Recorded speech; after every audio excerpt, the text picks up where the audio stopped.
Hi everyone, this is Dr. Peggy Symingson. I'm a literacy specialist. I wanted to share some ideas on anti-bias children's books so that you can incorporate these books into your practice or even your personal reading with children. They'll be focused on elementary aged children's books, and I'll do a different one for each video. So hopefully you can get inspired by these. Most of them are books I've actually used, but some are even new to me, and I would just like to spread the word. So this book is called People, and it's written and illustrated by Peter Spier.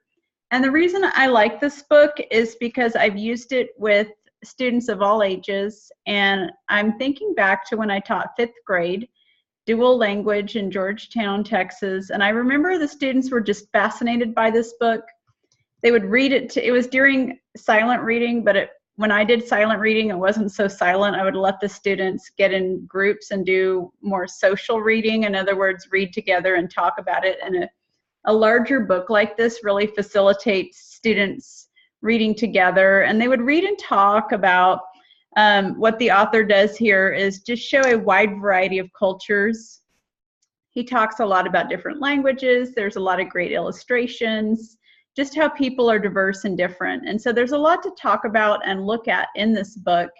So again, the social reading where they're reading and talking together and comparing ideas. And again, it's just an intrinsically fascinating book to students, and the art lends itself to that dialogue. I'm really into dialogue with books, not just go sit down, read a book and put it down. So in addition to fostering diversity, students can also be learning about social studies, again, different countries, different people from different countries, and again, the focus on different languages. It's also a great example of nonfiction, so students need more exposure to nonfiction these days.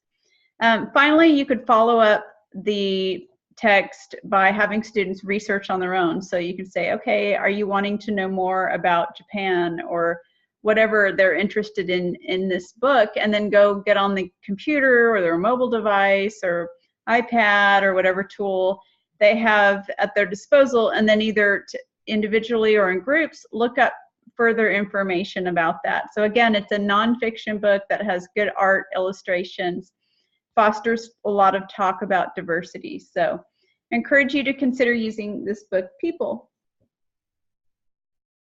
Stay tuned for more videos in this series.